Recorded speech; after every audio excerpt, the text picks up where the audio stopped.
चलिए बात अब दिल्ली से आगे बढ़कर महाकुंभ की करने वाले हैं, क्योंकि तस्वीरें बहुत खास महाकुंभ से सामने आई हैं। आस्था और विकास कैसे एक ही रास्ते पर चलकर हासिल किए जा रहे हैं, कैसे अचीव किए जा रहे हैं, अब बात हम इसकी करने जा रहे हैं।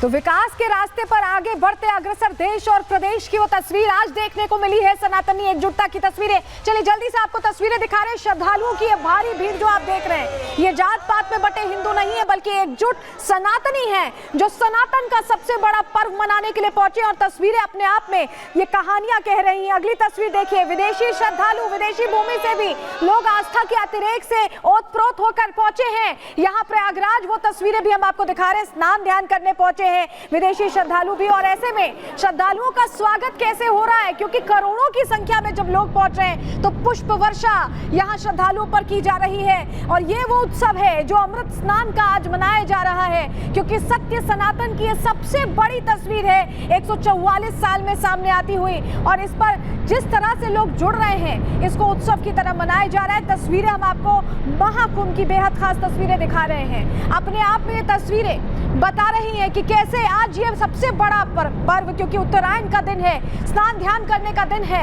और ऐसे में महाकुंभ 144 साल बाद जिस तरह से आया है, उसकी रंगत, उसकी रौनक, वो एक तरह से यहाँ पूरी प्रयागराज नगरी उसमें डूबी हुई, पिरोई हुई दिखाई दे रही है। लेकिन महाकुंभ से कैसे सनातनी एकजुटता का संदेश भी मुखर होकर पूरे विश्व को दिया जा रहा है, जरा ये भी समझिए। क्योंकि प्रयागराज में महाकुंभ का आज दूसरा दिन है और आज मकर संक्रांति, उत्तरायण के दिन श्रद्धालुओं की भारी भीड़ देखी जा रही है। 2.5 करोड़ श्रद्धालु अब तक स्नान ध्यान कर चुके हैं। अमृत स्नान के लिए बड़ी संख्या में लोग पहुंच रहे हैं और सभी अखाड़ों के साधु संतों ने भी स्नान किया है। 7 से 8 अखाड़ों का स्नान अब तक हो चुका है। आज करीब 2 करोड़ श्रद्धालुओं ने डुबकी लगाई और अब तो बताया जा रहा है कि आंकड़े बढ़ गए, 2.5 करोड़ तक हो गए। देश के कोने कोने से श्रद्धालु प्रयागराज पहुंच रहे हैं और आस्था की डुबकी लगाते दिखाई दे रहे हैं। संतों में कैसा हर्ष है, जरा सुनिए उन्हें। आप किस तरह की व्यवस्था देख रहे हैं? देखिए, व्यवस्था तो अच्छी है, लेकिन भीड़ अधिक है, तो इसको और मैनेज करने की जरूरत है। पूर्ण महाकुंभ के शुभ अवसर पर 2025 के शुभ अवसर पर आज का जो सही स्नान को देख करके बहुत ही हमारा हृदय बहुत ही गदगद है। जो आज की इस कुंभ की व्यवस्था को देख करके हम पूज्य योगी जी को हम बहुत बहुत शुभकामना देते हैं, जिन्होंने अपने इस प्रशासन के रूप से और कुंभ की क्षेत्र की पूरी व्यवस्था को देख करके हमारे पूरा साधु समाज बहुत ही खुश है।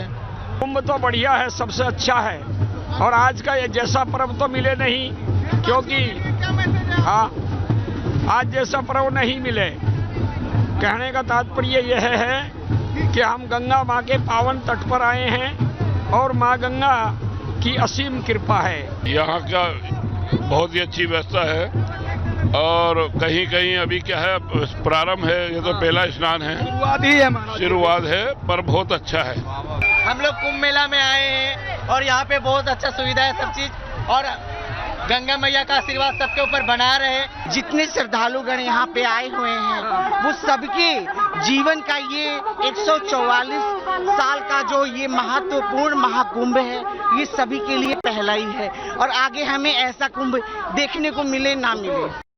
तो देखा आपने संत कैसे खुश है, लेकिन सनातनियों का खुश होना कुछ लोगों की आंखों में चुभ रहा है। ये पर्व भी चुभ रहा है और वो पाप पुण्य और पॉलिटिक्स पर चले गए हैं। उस पॉलिटिक्स को कैसे जवाब दिया है मोहन भागवत ने, चलिए वो जानकारी अब जल्दी से आपके सामने रख रहे हैं। दरअसल राम मंदिर आंदोलन पर संघ प्रमुख ने खुलकर अपनी बात रखी। विपक्षी दलों को उन्होंने खरी खरी सुनाई है, क्योंकि जैसे महाकुंभ हो रहा है, वैसे राम मंदिर के आंदोलन को लेकर भी अलग तरह के अनर्गल बयान आए थे। राम मंदिर आंदोलन नहीं, हमारी तपस्या थी, ये कहा मोहन भागवत ने। राम मंदिर से विवाद नहीं, समाधान हुआ। उनकी तरफ से बड़ी बात कही गई और यह भी कहा गया कि राम मंदिर लड़ाने के लिए नहीं, जोड़ने के लिए है, एकजुट करने के लिए है। राम मंदिर से रोजी रोटी का रास्ता निकलेगा, ये भी कहा। अभी आप अयोध्या जाएं और देखें तो बदल गई है अयोध्या, और उसका जिक्र यहाँ मोहन भागवत करते नजर आए। भागवत ने अपने बयान से विपक्ष पर सीधे सीधे निशाना साधा। इंडी गठबंधन ने राम मंदिर से दूरी बनाई थी और अब महाकुंभ को लेकर भी अनर्गल बयानबाजी सपा की तरफ से की जा रही है। क्या कहा मोहन भागवत ने, कैसे सीधा संदेश दिया है, सुनिए जरा।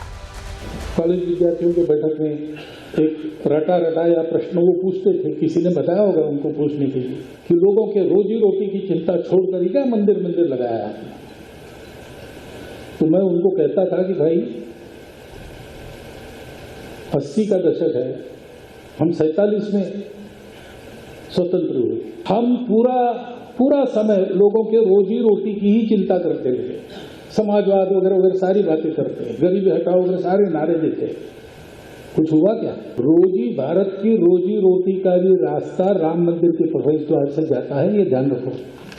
बयान ऐसे मौके पर आया जब लग रहा है कि सनातनी पर्व से विपक्ष को दिक्कत है। क्यों दिक्कत है, चलिए जानकारी जल्दी से आपके सामने रखते हैं। सनातनी आयोजन से विपक्ष की परेशानी बढ़ती दिखाई दे रही, बयानबाजी कम से कम यही जाहिर कर रही है। राम मंदिर पर कई विवादित बयान यहां दिए गए हैं और हिंदू धर्म पर अनर्गल बयानबाजी लगातार चल रही है।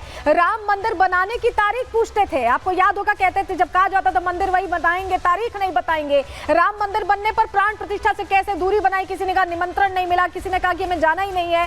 राम मंदिर पर हो रहे खर्च पर भी सवाल उठाते रहे। अब अयोध्या कैसे बदली है, वहां की छटा कैसे बदली है, ये उन्हें जाकर देखना चाहिए। मंदिर बनने से क्या रोजगार मिलेगा, ये सवाल तब भी विपक्ष ने राम मंदिर जब बन रहा था, प्राण प्रतिष्ठा की तैयारी हो रही थी, तब भी पूछा था। और महाकुंभ को लेकर भी ऐसे ही बयान दिए जा रहे हैं। ऐसे में सपा अध्यक्ष समेत कई नेता सवाल खड़े कर चुके हैं। हमने खुद आपको प्रहार में कई बयान सुनवाए हैं। अभी जो ताजा बयान है, धर्म से ज्यादा रोटी की जरूरत है, अखिलेश यादव का बयान है और इसी बयान पर जवाब दिया है मोहन भागवत ने। क्या कहा था अखिलेश यादव ने, जरा फिर से आपको सुनवा रहे हैं। आज हम जब विवेकानंद जी को याद कर रहे हैं, हमें उम्मीद है कि उनके कही हुई बातों को हमेशा हम लोग दिल और दिमाग में रखेंगे। जहां उन्होंने कहा धर्म से ज़्यादा हमें रोटी की ज़रूरत है देश के लोगों को, और जो गरीब हैं उनको धार्मिक बातें समझाना शायद गलत होगा आज के समय में।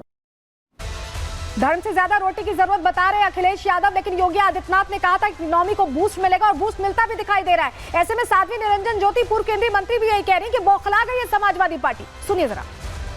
धर्म जरूरी है, रोटी जरूरत है, धर्म की नहीं। उनके लोगों ने कुंभ में उनके बाप की प्रतिमा क्यों लगाई है? अच्छा, वो ये भी कह रहे हैं कि गंदा है पानी कुंभ का, उनके विधायक उनके समय जो कुंभ हुआ था ना, स्नान करने नहीं आए थे। जब 2019 में योगी और मोदी जी ने स्वच्छता का अभियान चलाया, कुंभ में हुआ अर्ध कुंभ, उसमें सारे लोग स्नान करने आए। अपने आप जनता बता रही कि गंगा जल स्वच्छ है कि नहीं है। इधर होगी इधर। अच्छा, ये जो आयोजन है, इसमें लोग जातियों में नहीं, सनातन से जुड़कर आ रहे हैं। जाति नहीं, ये तीर्थ क्षेत्र समाज को जोड़ता है। मतलब सनातन में बटेंगे तो कटेंगे का नारा सार्थक, बिल्कुल सार्थक है। देखिए, भागवत कह रहे हैं कि धर्म के साथ ही विकास होता है और ये होता दिखाई भी दे रहा है। अखिलेश यादव को जरा जवाब दे देते हैं, जानकारी जरा देते हैं। ये आंकड़े उनको भी देखने चाहिए समाजवादी पार्टी को। खर्च कितना हुआ है? 6382 करोड़ अनुमानित खर्च है, लेकिन कमाई कितनी है आप ये देखिए। कमाई यहाँ आप देख रहे हैं 200,000 करोड़ ये अनुमान है और इससे ज्यादा भी कमाई हो सकती है। किराने के कम सामान से कितनी 4000 करोड़ की कमाई हो सकती है। इसके अलावा आपको बताएं, खाद्य तेल से 1000 करोड़ रुपए की कमाई की बात कही जा रही है। सब्जियां जो यहाँ ली जा रही है 2000 करोड़ रुपए की कमाई उससे है। इसके अलावा घरेलू सामान 500 करोड़ रुपए का यहाँ पर कहीं ना कहीं राजस्व दे सकता है। दूध और अन्य डेयरी उत्पाद 4000 करोड़। ये वो आंकड़े हैं जो हम आपको बता रहे हैं कि कैसे ये तब्दील होंगे। और 200,000 करोड़ का जो अनुमानित लाभ है उत्तर प्रदेश को, देश को इससे होगा। अयोध्या में भी अगर आप जाइए तो अभी रोजगार के अवसर बढ़ गए हैं, लोगों की दुकानें खुल गई हैं और ये सब कुछ हो पाया क्योंकि राम मंदिर निर्माण हुआ। और महाकुंभ से भी ऐसी ही तस्वीरें, इकोनॉमी बूस्ट होती यहां दिखाई दे रही है। चलिए